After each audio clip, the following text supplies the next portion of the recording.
Okay, this is Frankie again. This time I have a very good find. This is a 1979 Gold Star banjo. If you're a banjo person, you're familiar with the history of these Gold Star banjos. Essentially, Gibson had done a lot of quality cutting or cost cutting measures, which resulted in quality cutting measures in the 60s and 70s and until the early 80s. And during that time, the Japanese import banjos were selling very, very well, and the best of those Japanese import banjos was the Gold Star banjo. And that's what I have here, 1979. The legendary luthier who built these, I can't remember his name right now, but it begins with an S. He had a pre-war Gibson RB75, and he took the dimensions and the weight and all of that stuff, and this banjo is an exact replica of the Gibson RB75. Now I want you to think about this for a minute. On the classic recordings of bluegrass music, we have the pre-war banjos being recorded in the 1940s and 50s, meaning they were 15 to 20 years old at the time of those recordings. This banjo, which is replicated to the T after those banjos, is now well, it's a year younger than I am, so it's 32 years old. And it is really, really a beauty. It's got the RB250 inlay. When I bought this at a music store recently, and I'm just going to turn it over and resell it. That was my intention. But when I looked at it up on the wall, I thought, I can't afford that banjo. It's an RB250 with the inlay pattern. That's what I thought. So I took it down and I played it. And I played it for like 5 minutes before I looked at the headstock and realized that this is not an RB250, this is a Gold Star banjo. So it's amazing quality. It's got a great sound. I'm going to play a Reno piece for you here, just a little bit of it.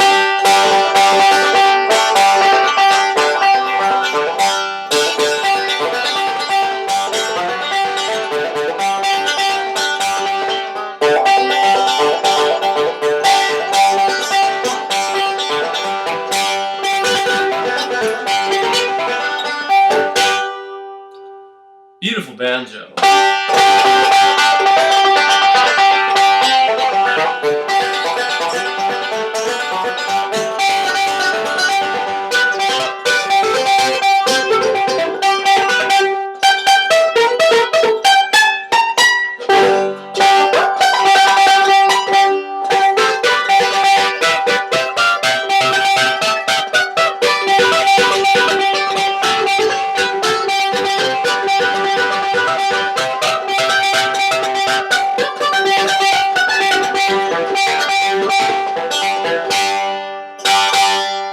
It's a great banjo. It's going to be for sale until I sell it, and it would be certainly a professional level instrument.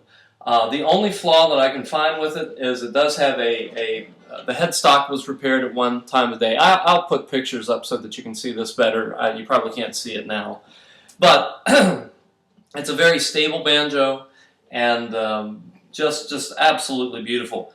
I haven't cleaned it up. I haven't put strings on it. This is exactly how I found it in the shop, with the exception of the bridge. I did put a maple and ebony bridge with bone inserts on. That's the kind of bridge I prefer. It kind of brightens the sound.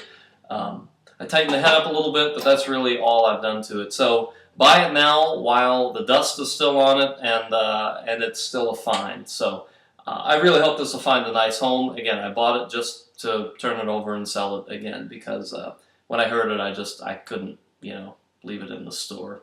I have BAS. It's a disease. It's called banjo acquisition syndrome. My wife is the cure for that. So anyway, this banjo will be for sale, and I always say this, but I'm always tempted to keep them, but I'm pretty sure I'll probably wind up selling this one just because. I certainly hope you can take it home with you. I've owned a lot of these Gold Stars. I had a 1981 Gold Star that was superb, and I sold that on the Banjo Hangout, and I'll let this one go, obviously, for less than I did the 1981, but this reminds me very much of the 1981 Gold Star that I own. Great banjo. So I hope you decide to pick it up. You're going to pick it up cheaper than you will a brand new Gold Star, and they're not 30 years old and they've not been played in. So good luck to the person who winds up with this banjo. It's a dandy. Thank you.